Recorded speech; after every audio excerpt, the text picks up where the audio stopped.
Hello guys, हमारे YouTube channel पर आपका स्वागत है। अगर आपने अभी तक चैनल को सब्सक्राइब नहीं किया है तो प्लीज़ चैनल को सब्सक्राइब करें, लाइक करें, कमेंट करें और अपने दोस्तों के साथ शेयर करें। यह सुनते ही रोहित और अनिका एक दूसरे के चेहरे को देखने लगते हैं। तभी करण गुलेरिया आगे कहते हैं, घबराओ मत, तुम दोनों ऐसा क्यों कर रहे हो? मैं इस बारे में तुमसे कुछ नहीं पूछूंगा। बस मुझे इसी बात की खुशी है कि मेरे बच्चों का परिवार खुशहाल है। हाँ, इतना जरूर कहूंगा, अगर मेरी किसी भी मदद की जरूरत हो तो बिना झिझक के कह देना। रोहित और अनिका दोनों को करण गुलेरिया की बात सुनकर बड़ा ही हल्का सा महसूस होता है, क्योंकि इस वक्त वह किसी भी तरह का सच करण गुलेरिया को नहीं बता सकते थे। इसके बाद करण अनिका से कहते हैं, अब तुम चाहो तो जाकर श्रेया से मिल सकती हो, तब तक मैं रोहित से बात कर लेता हूँ। अनिका अपनी जगह से उठती है और करण के पास जाकर उनके गले से लग जाती है। करण धीरे से अनिका के कान में कहते हैं, मुझे पता है कि तुम्हारी याददाश्त वापस आ गई है। अनिका झटके से पीछे होती है और हैरानी भरे चेहरे से करण की तरफ देखती है। करण मुस्कुराकर अनिका के सिर पर हाथ फेरते हुए एकदम धीरे से कहते हैं, लेकिन जब तक मेरी बेटी नहीं चाहेगी तब तक मेरे होठों पर यह बात दोबारा नहीं आएगी। क्या यह रोहित को भी पता है? अनिका जवाब में बदले में अपनी गर्दन हाँ में हिला देती है। इसके बाद अनिका एक प्यारी सी मुस्कुराहट अपने पापा को देती है और वहाँ से चली जाती है। करण गुलेरिया रोहित मारवा से कहते हैं, रोहित, अब मेरी उम्र हो चली है। मैं चाहता हूँ कि मेरे रहते हुए दोनों कंपनियों को मर्ज कर दो, ताकि तुम दोनों कंपनियों की बागडोर एक साथ संभाल सको। रोहित कहता है, पापा, यह कंपनी आपके बाद अनिका की है। क्या आपने इस बारे में अनिका से कोई बात की?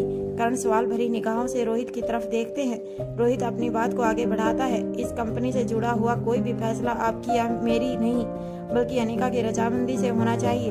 आपको इस बारे में पहले अनिका से पूछना चाहिए कि वह क्या चाहती है। करण पहले अपनी गर्दन हिलाते हैं और लंबी राहत की सांस लेते हैं। उसके बाद आगे कहते हैं, तुम ठीक कहते हो, लेकिन कंपनी में उसका कोई इंटरेस्ट नहीं है। कुछ पल रुककर रोहित करण के हाथ पर अपना हाथ रखता है और उसके पैरों के पास नीचे बैठकर उसकी आंखों में आंखें डालकर देखते हुए कहता है, पापा, जिस लड़की ने मेरे दिल में जगह बनाई वह सिर्फ एक डॉक्टर थी। उसकी जिंदगी का हर राज मुझे उससे प्यार होने के बाद पता चला। मैंने इस कंपनी के लिए अनिका से प्यार या शादी नहीं की। आप जल्दबाजी में या अपने मन पर बोझ रखकर या किसी भी गलतफहमी में कोई भी ऐसा फैसला मत लीजिएगा जो आपको नहीं लेना चाहिए, फिर जो अनिका नहीं चाहती। रोहित की बात सुनकर करण रोहित के सिर पर अपना हाथ रखते हैं और बड़े ही गर्व से कहते हैं, I am proud of you my son. फिर रोहित का हाथ पकड़कर उसे अपने पास बैठाते हैं और कहते हैं, मैं यह फैसला इसलिए ले रहा हूँ क्योंकि मैं चाहता हूँ कि मेरे रहते हुए सभी बोर्ड मेंबर तुम्हें अपने बॉस के रूप में अपना लें। यह मैं इसलिए कर रहा हूँ ताकि आगे चलकर कोई भी कंट्रोवर्सी ना हो। फिर एक पल रुककर करण गुलेरिया अपनी बात को आगे बढ़ाते हुए कहते हैं, मैं रोहित मारवा की काबिलियत अच्छी तरह से जानता हूँ। इस तरह की कंट्रोवर्सी हो या कंस्पिरेशन, इससे रोहित मारवा को कोई फर्क नहीं पड़ता। इनसे निपटना तुम्हारे लिए बाएं हाथ का खेल है, लेकिन फिर भी उन परिवारों को फर्क पड़ता है जिनके घर हमारी कंपनी की वजह से चलते हैं। रोहित मारवा कहता है, आपका जो भी फैसला होगा मुझे मंजूर होगा, लेकिन प्लीज एक बार अनिका से बात जरूर कीजिएगा। मेरे लिए इस बात के बड़े मायने हैं कि वह क्या चाहती है। ठीक इसी वक्त सभी बच्चे दौड़कर करण गुलेरिया के कमरे के अंदर आते हैं। रोहित और करण की बातें करते हुए देखकर सभी अपनी अपनी जगह पर रुक जाते हैं। तभी रिया कहती है, नानू, क्या हम बाद में आएं? करण गुलेरिया सभी बच्चों को प्यार करते हैं। रिया कहती है, नानू, हम लोगों ने एक कंपटीशन प्लान किया है। आफ्टर 1 वीक आपको उसमें आना होगा और वेन्यू है मारवा हाउस। करण गुलेरिया कहते हैं, लेकिन बेटा, इससे पहले कि करण गुलेरिया आगे कुछ कहते, रिया शोर मचाते हुए कहती है, नहीं नहीं नानू, आप मना नहीं कर सकते, आपको आना ही होगा। हम सब मिलकर खूब मजे करेंगे। करण गुलेरिया की उम्र खेलने की नहीं, खिलाने की है। तो हाजिर जवाब रिया फट से कहती है, यह भी ठीक ही है, फिर हमें जजेस की जरूरत होगी, मतलब नानू जज बनेंगे। तभी एक नौकर वहां आकर कहता है, नंदिनी मैडम ने कहा है कि खाना तैयार है, आप सभी आ जाइए। इसके बाद वह वहां से चला जाता है। रोहित मारवा, करण गुलेरिया और सभी बच्चे लिफ्ट से होते हुए ग्राउंड फ्लोर पर डाइनिंग टेबल पर पहुंच जाते हैं। सभी बच्चे अपनी अपनी मनपसंद चीजें लेकर खाने लगते हैं। बाकी सब भी खाना शुरू कर देते हैं। तभी मौका देखकर करण गुलेरिया अनिका से कहते हैं, अनिका, मेरा विचार है कि मारवा कंपनी और गुलेरिया ग्रुप ऑफ कंपनी दोनों कंपनियों को मर्ज कर दिया जाए। मैं इस पर तुम्हारी राय जानना चाहता हूँ। अनिका कहती है, आपने कंपनी के लिए जो भी सोचा है वह अच्छा ही होगा, लेकिन उससे पहले आप मुझे इस बात का जवाब दीजिए कि जब आकाश वापस आएगा तब आप उसे क्या कहेंगे। फिर अनिका अपनी बात को ठीक करते हुए कहती है, हाँ वह तो आपसे कभी कुछ पूछेगा ही नहीं, जो आपने किया उसके लिए वही हमेशा से सबसे सही रहा है। लेकिन आप यह बताइए कि आप उसे क्या देंगे। अनिका की बात सुनकर सभी हैरान रह जाते हैं और घूर घूर कर अनिका की तरफ देखने लगते हैं। तभी नंदिनी बच्चों से कहती है, बच्चों क्या मैं तुम्हारी मनपसंद चीजें तुम्हारे कमरे में ही भिजवा दूं? नंदिनी की बात सुनकर सभी बच्चे खुशी खुशी वहाँ से खड़े हो जाते हैं और रिया कहती है, यह तो बड़ा ही मजेदार रहेगा। फिर यश कहता है, खेलते खेलते खाने की बात ही कुछ और है। पिंकी कहती है, मैंने खा लिया, मुझे और कुछ नहीं चाहिए। तभी यश पिंकी की तरफ देखते हुए कहता है, क्योंकि तुम इतना थोड़ा सा चिड़िया की तरह खाती हो इसलिए इतनी दुबली पतली हो। तुमसे कितनी बार कहा है कि ठीक से खाना खाया करो। इसके बाद सभी बच्चे अपने रूम की तरफ चले जाते हैं। नंदिनी के इशारे पर सभी नौकर बच्चों की सभी फेवरेट डिशेज को उठाकर उनके पीछे पीछे चले जाते हैं। फिर नंदिनी कहती है, अनिका तुम श्रेया के होने वाले बच्चे के बारे में ही बात कर रही हो ना? तभी श्रेया बोल उठती है, अनिका तुम्हें ऐसा लगता है ना कि इस बच्चे के रूप में आकाश हमारे घर वापस आ जाएगा? सच कहूँ तो मुझे भी ऐसा ही लगता है। नंदिनी और श्रेया की बात सुनने के बाद अनिका एक पल के लिए बिल्कुल खामोश हो जाती है। फिर जवाब देती है, हाँ मैं उसी की बात कर रही हूँ, उसका भी तो अपनी विरासत पर हक बनता है। श्रेया कहती है, लेकिन जब तक यह बड़ा होगा तब तक हमारी कंपनी को मजबूत कंधों की जरूरत होगी।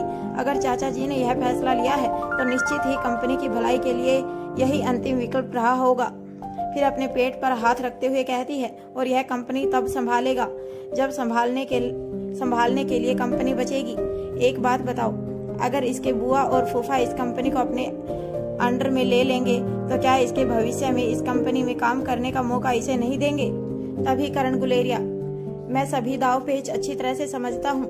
करण गुलेरिया, कंपनी की पोजीशन को बचाने के लिए तुमने मारवा इंडस्ट्री को करोड़ों के नुकसान में धकेला है। अगर तुम इसकी बागडोर संभालोगे तो दोनों कंपनियां नुकसान से भी बचेंगी और पहले से भी ज्यादा तरक्की करेंगी। इससे पहले कि रोहित मारवा आगे कुछ कहता, तभी सिद्धार्थ वहां पहुंच जाता है और कहता है, I am really very sorry, मुझे आने में देरी हो गई। और उसके बाद सभी के साथ डाइनिंग टेबल पर बैठ जाता है। फिर आगे कहता है, मिस्टर मारवा, आपको तो पता ही होगा कि विशंभर नागर और उसके आदमियों का कुछ अता पता नहीं है। सुनने में आया है कि अंडरवर्ल्ड के लोगों ने रातों रात उन्हें गायब कर दिया है। लोगों का यहाँ तक कहना है कि वह मर चुका है। तभी खाना खाते खाते रोहित के गले में फंदा लग जाता है। तभी नंदिनी रोहित की तरफ पानी का गिलास बढ़ाती है और उसके बाद सिद्धार्थ से कहती है, भला किसी के मरने की खबर इतनी खुशी से और वह भी खाने के वक्त कौन बताता है? तभी सिद्धार्थ कहता है, अरे नहीं नंदिनी, तुम समझोगी नहीं, मेरे चेहरे पर उसके मरने की खुशी नहीं है। मैं तो अनिका और रोहित मारवा को यहाँ देखकर बहुत खुश हूँ। इतने में अनिका कहती है, पापा अगर आपको बिजनेस की जिम्मेदारियां परेशान कर रही हैं तो आपकी मदद के लिए रोहित है और फिर सिद्धार्थ भैया के ऊपर भी यह जिम्मेदारियां डाली जा सकती हैं। तभी सिद्धार्थ कहता है, नहीं, मुझसे यह नहीं होगा। मैं जब भी कंपनी के भले के लिए कोई फैसला लेता हूँ उससे हमारी कंपनी को सिर्फ नुकसान ही होता है। जब तक आकाश जिंदा था तब तक मुझे लगता था कि यह छोटे मोटे नफे नुकसान चलते रहते हैं, लेकिन आकाश मुझे यह सब इसलिए गिनवाता है क्योंकि वह खुद को ज्यादा काबिल साबित करना चाहता है। पर जब अब वह हमारे बीच नहीं रहा तब भी नुकसान करने के मामले में मेरा हाल बिल्कुल वैसा ही है। अब तक मुझे यह बात अच्छी तरह समझ में आ गई है कि मैं हमारे खानदानी बिजनेस को संभालने के लिए बिल्कुल भी नहीं बना हूँ। तभी नंदिनी सिद्धार्थ को ताना मारते हुए कहती है, पर मुझे तो ऐसा लगा जैसे कि तुम हमेशा से ही कंपनी में एक अच्छा ओहदा चाहते थे। सिद्धार्थ कहता है, हाँ मैं चाहता था, लेकिन अब मुझे नहीं चाहिए। और मैंने कहा ना, विशंभर नागर मर चुका है तो अब मुझे कंपनी में किसी बड़े पद की कोई जरूरत नहीं है। सिद्धार्थ की बात सुनकर सभी अचंभे में पड़ जाते हैं और सबकी निगाहें सिद्धार्थ पर टिक जाती हैं। सबको अपनी तरफ इस तरह देखते हुए देख सिद्धार्थ बात को संभालते हुए कहता है, मेरे कहने का मतलब है कि विशंभर नागर को टक्कर देने के लिए मेरे जैसे किसी काबिल व्यक्ति की जरूरत थी, पर अब वह जिंदा नहीं है तो मुझे कंपनी में किसी पद की जरूरत नहीं है। जहाँ अनिका का पूरा ध्यान अपने खाने पर था, वहीं रोहित मारवा सिद्धार्थ के चेहरे के भावों को हर बारीकी और गहराई से देख रहा था। नंदिनी को भी सिद्धार्थ की बातों पर बड़ी ही हैरानी हो रही थी और वह फिर मन ही मन सोचने लगी, इनका हमेशा से ही यही है, इन्हें समझना हम औरतों को समझने से भी ज्यादा मुश्किल है। बोलते कुछ और हैं, करते कुछ और हैं, सोचते कुछ और ही हैं। फिर सिद्धार्थ आगे कहता है, मैं अपने ऑनलाइन गेम्स एप्लीकेशन के साथ ही खुश हूँ। मैं बस अपने इसी बिजनेस को आगे बढ़ाना चाहता हूँ और एक साथ दो चीजों को साथ संभालना मुझसे नहीं हो पाएगा। ठीक इसी वक्त ओमकार भी वहाँ पहुँच जाता है और सभी को विश करते हुए कहता है, have a good day to all. उसके बाद डाइनिंग टेबल पर बैठते हुए कहता है, भैया आपके ऑनलाइन गेम के बिजनेस को बढ़ाने के लिए अगर आपको किसी की जरूरत हो तो मुझसे जरूर कहिए। मैं कुछ समय आपके एक्सपीरियंस से सीखने के बाद खुद भी न्यू गेम्स एप्लीकेशन लॉन्च करना चाहता हूँ। मेरा भी इंटरेस्ट इसी फील्ड में है। सिद्धार्थ कहता है, नेकी और पूछ पूछ, बहुत बढ़िया। इस घर में कोई तो है जो अपने बड़े भाई के नक्शे कदम पर है। तुम कल से ही मेरे साथ काम कर सकते हो। खाना खत्म करने के बाद सभी लिविंग हॉल में बैठकर बातें करने लगते हैं। इस वक्त तक मयूर और राजलक्ष्मी भी आ चुके थे और बैठकर सभी के साथ हंसी मजाक कर रहे थे। तभी श्रेया को अचानक से कुछ याद आता है और वह अनिका से कहती है, अनिका, उस दिन जब हम मारवा हाउस से गुलेरिया हाउस के लिए निकले थे तब तुमने हमें अचानक से वापस क्यों बुला लिया था और उसके बाद तुम खुद ही गायब हो गई। मुझे लगा था कि तुमने जो सरप्राइज प्लान किए थे उसी में से कुछ बाकी रह गया है, इसीलिए हमें तुरंत वापस बुला लिया। फिर बाद में समझ आया तुम्हारा नहीं आना ही हमारे लिए सरप्राइज था। फिर झूठी नाराजगी दिखाते हुए आगे कहती है, यह तुम्हारी बिल्कुल भी अच्छी बात नहीं। तभी रोहित कहता है, श्रेया, तुम अनिका के सरप्राइज के चक्कर में मत पड़ो। फिर अनिका की तरफ देखते हुए मुस्कुराकर कहता है, क्योंकि वह खुशी देने के साथ साथ शौक भी दे सकता है। तभी मयूर कहता है, सरप्राइज आपकी सिक्योरिटी थी और इसीलिए आपको घर ले आने के लिए मुझे आदेश मिला था। श्रेया कहती है, बाकी सब तो ठीक है, लेकिन कुछ तो ऐसा है जो अनिका ने मुझसे छुपाया है और तुम सब मिलकर उसका साथ दे रहे हो। फिर अनिका की तरफ देखते हुए कहती है, दोस्तों से भला कैसा पर्दा। चलो अब जल्दी से बताओ कि तुमने हमें वापस क्यों बुलाया था। तभी नंदिनी कहती है, जाने दो श्रेया, ऐसी छोटी छोटी चीजें होती रहती हैं। तभी श्रेया नंदिनी से कहती है, इसका मतलब आप जानती हैं कि हमें वापस क्यों बुलाया गया था। अब आप ही बताइए, हमें वापस क्यों बुलाया गया था। श्रेया का सवाल सुनकर नंदिनी का चेहरा फीका पड़ जाता है और वह अनिका की तरफ देखने लगती है। अनिका अपनी आंखों की पलकों को झपकाकर इशारा करती है कि वह श्रेया को सच बता दे। इतने में रोहित फिर अनिका की तरफ देखकर मुस्कुराते हुए बोलता है, मैं फिर कह रहा हूँ श्रेया, इन सब बातों को जाने दो। मेरी अनिका के सरप्राइज शॉकिंग होते हैं। श्रेया फिर से नंदिनी की तरफ देखते हुए कहती है, नहीं, चाहे जो भी हो, मुझे जानना है, बताइए नंदिनी दीदी। नंदिनी कहती है, किसी ने तुम पर जानलेवा हमले की योजना बनाई थी और उसी को फेल करने के लिए अनिका ने तुम्हें वापस बुलाया था। यह सुनते ही श्रेया के कानों में तेज झंझनाहट होने लगती है। एक पल के लिए उसका दिमाग सुन्न हो जाता है। फिर खुद को संभालते हुए श्रेया अपने पेट पर हाथ रखते हुए कहती है, इसका मतलब मेरे साथ साथ तीनों बच्चों की जान भी खतरे में थी। नंदिनी बदले में हाँ में गर्दन हिलाती है। फिर श्रेया अनिका की तरफ देखते हुए कहती है, क्या आकाश के दुश्मन भी यही लोग हैं। अनिका भी जवाब में सिर्फ अपनी गर्दन हिलाकर हाँ कर देती है। श्रेया अपने उतरे हुए चेहरे के साथ कहती है, मुझे उसी दिन किसी ने कुछ क्यों नहीं बताया। श्रेया की बात सुनकर माहौल में खामोशी छा जाती है। अभी तक श्रेया खूब हंस बोलकर बातें कर रही थी, लेकिन अब जैसे उसे सांप सूंघ गया था। तभी राजलक्ष्मी अपनी जगह से उठकर श्रेया के कंधे पर हाथ रखते हुए कहती है, इस वक्त अपनी हालत देखो, इसलिए उसी दिन तुम्हें किसी ने कुछ नहीं बताया। फिर अपनी हाथ की 3 उंगलियों से श्रेया के माथे पर टच करते हुए कहती है, अब अपने दिल और दिमाग पर ज्यादा जोर मत डालो, इसका असर सीधा बच्चे पर होगा। उसके बाद सभी हंसने लगते हैं। श्रेया भी सब कुछ भूलकर मुस्कुराने लगती है और कहती है, यह सच में शौक था। तभी रोहित के फोन पर एक मैसेज आता है। मैसेज को पढ़ने के बाद वह अपना फोन अनिका की तरफ कर देता है। स्क्रीन को पढ़ने के बाद अनिका कहती है, अब हमें चलना चाहिए, शाम हो चुकी है। नंदिनी कहती है, ऐसी भी क्या जल्दी है, मैं तुम लोगों को डिनर से पहले नहीं जाने दूंगी।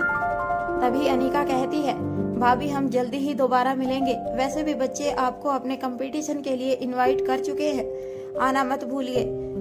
फिलहाल रोहित को कुछ जरूरी काम है।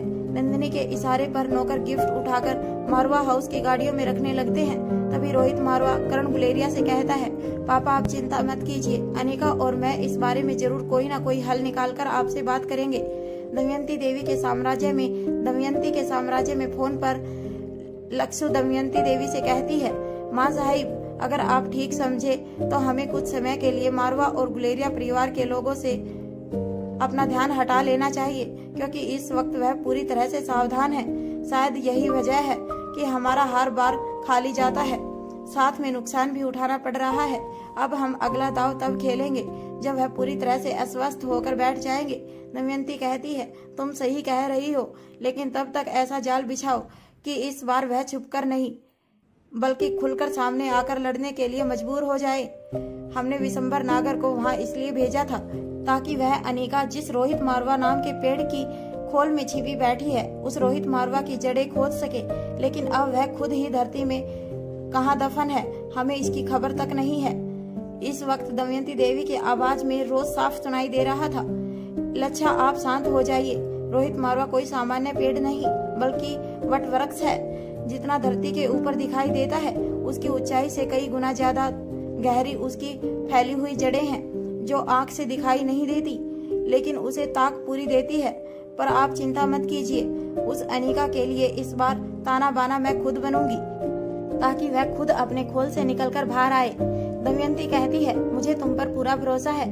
मारवा हाउस में रोहित मारवा और अनिका अपने बच्चों के साथ मारवा हाउस वापस लौट चुके थे। सीक्रेट अंडरग्राउंड में एक सिक्योरिटी गार्ड सौम्या को एक मैसेज देता है, आपका यहाँ से चलने का वक्त हो गया है, पहले आप अपने भाई से मिल लीजिए, उसके बाद दिन ढलने के साथ ही हम यहाँ से बाहर चलेंगे। सौम्या अपनी जगह से उठकर सिक्योरिटी गार्ड के साथ साथ चलने लगती है।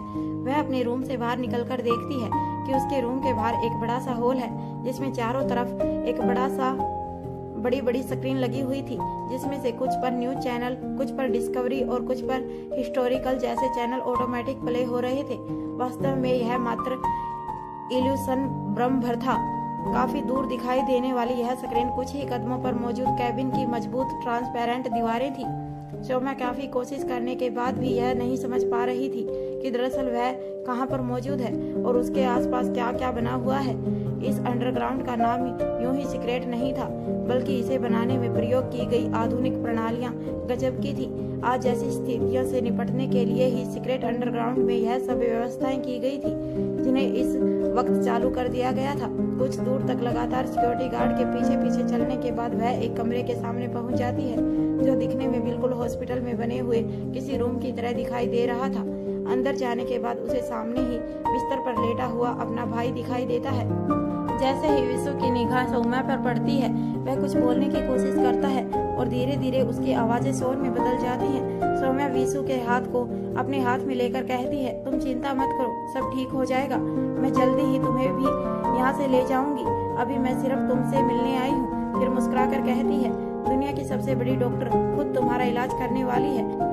फिर अपने भाई को अपनी तरफ करवट दिलवाकर उसके गले लग जाती है। वह अपने एक हाथ से उसके सिर को और दूसरे हाथ से उसकी कमर को सहारा देती है और इसी दरमियान सहारा देते हुए अपने हाथ में मौजूद इंजेक्शन को उसकी कमर पर लगा देती है और बिना किसी को दिखाई दिए बड़ी ही सावधानी से अपने भाई को सीधा करके वहां से बाहर आकर सिक्योरिटी गार्ड के साथ चली जाती है। सौम्या को विश्वास था कि उसे किसी ने नहीं देखा। सौम्या के अपने कमरे में वापस लौटने के कुछ देर बाद अनिका वहां आती है और कहती है, मुझे उम्मीद है कि अपने भाई से मिलने के बाद अब तुम अच्छा लग रहा होगा। सौम्या अनिका की तरफ देखती है और अपनी जगह से खड़े होते हुए एक प्यारी सी मुस्कान देते हुए कहती है, थैंक यू सो मच। मैं आपको बता नहीं सकती कि मैं कितनी खुश हूँ कि मेरे भाई का इलाज दुनिया की सबसे बड़ी डॉक्टर खुद कर रही है। मैं अपनी पूरी जिंदगी कोशिश करूँ तब भी आपकी यह एहसान चुका नहीं पाऊंगी। तभी अनिका कहती है, रुको रुको, शायद तुम्हें कोई गलतफहमी हुई है, हो सकता है कि तुम इस बारे में नहीं जानती हो। अनिका आगे बताना शुरू करती है, मुझे कुछ समय पहले किसी ने किडनैप कर लिया था। जब मैं यहाँ मारवा हाउस वापस पहुंची तो मुझे अपनी पुरानी जिंदगी के बारे में कुछ भी याद नहीं था। मेरे शरीर के घावों पर उनके निशानों से यह पता लगा कि शायद मुझे जान से मारने के लिए छोटी छोटी जहरीले पिनों से मुझ पर वार किए गए थे। उनमें से कुछ मेरी गर्दन और सिर पर भी लगी थी, जिसकी वजह से मैं अपनी याददाश्त खो चुकी हूँ। मुझे अब जो कुछ भी अपने बारे में पता है वह सब सिर्फ अपने बच्चों और परिवारजनों को बताई गई बातों की वजह से ही है। अब तुम्हारे भाई का इलाज दुनिया की सबसे बड़ी डॉक्टर नहीं करेगी बल्कि अनिका करेगी। मैं तुम्हारे भाई के लिए अपनी डॉक्टरी की पढ़ाई एक बार फिर से करूंगी और इसके लिए मैं अब तक बहुत सारी किताबें पढ़ चुकी हूँ। जल्दी ही यूनिवर्सिटी से डिग्री हासिल करने के लिए एग्जाम भी दूंगी। लेकिन इन सब चीजों के बीच मैं तुम्हारे भाई का इलाज रुकेगा नहीं, क्योंकि उसके लिए मैं आयुर्वेदिक की किताबों को पढ़ने के साथ साथ उसका इलाज शुरू कर चुकी हूँ। अनिका की बात सुनकर सौम्या के चेहरे के भाव बदल जाते हैं। अनिका आगे कहती है, तुम्हें डरने की कोई जरूरत नहीं है, तुम्हारे भाई को कुछ नहीं होगा, क्योंकि हमारे पास और भी बहुत सारे डॉक्टर हैं। उनसे बातचीत करने के बाद ही मैं कोई भी एक्सपेरिमेंट तुम्हारे भाई पर करूंगी। सौम्या खुद को संभालते हुए कहती है, मुझे आप पर पूरा भरोसा है। जिंदगी देने वाला हमें मौत के मुंह नहीं धकेल सकता। इसके बाद अनिका वहाँ से वापस चली जाती है। रोहित और अनिका ड्राइंग हॉल में जब मौजूद थे, रोहित कहता है, सौम्या के लिए तुमने जो भी इंतजाम करने के लिए कहा था वह सब हो चुके हैं। एक बार और सोच लो, क्या उस सौम्या को यहाँ से भेजना ठीक रहेगा? अनिका कहती है, मुझ पर भरोसा रखो, आगे जो भी होगा ठीक ही होगा। उसके बाद रोहित वहाँ से जाने लगता है। क्या यह नहीं बताओगे कि अंडरवर्ल्ड के लोगों ने विशंभर नागर का क्या किया? अनिका का सवाल सुनकर रोहित के चेहरे पर हल्की मुस्कान आ जाती है और वह पलटकर अनिका के पास आता है। फिर उसकी कमर पर हाथ रखकर उसे अपनी तरफ खींचते हुए उसकी आंखों में देखकर एकदम धीमी आवाज में कहता है, योगराज की गुस्ताखी के लिए उसे भेंट। फिर अनिका के कान के पास जाकर धीरे से कहता है, क्या तुम्हें पता है यह लगातार छोटे छोटे हमले और जासूसी क्यों हो रही है? अनिका अपना बैलेंस बनाने के लिए अपने दोनों हाथ रोहित के कंधे पर रख देती है और अपने चेहरे को थोड़ा सा पीछे करके रोहित की आंखों में इस तरह देखती है जैसे वह इस सवाल के जवाब का इंतजार कर रही हो। रोहित मारवा कहता है, वह सिर्फ यह जानना चाहते थे कि अनिका की याददाश्त कभी गई भी थी या नहीं, और अगर गई थी तो अभी तक वापस आई है या नहीं। फिर इसी तरह अनिका को पकड़े हुए अपने दूसरे हाथ से सहारा देते हुए आगे कहता है, और इसी माहौल में तुम उस सौम्या को बाहर जाने दे रही हो जो अब तक इस बात का अनुमान लगा चुकी होगी कि तुम्हारी याददाश्त वापस आ चुकी है।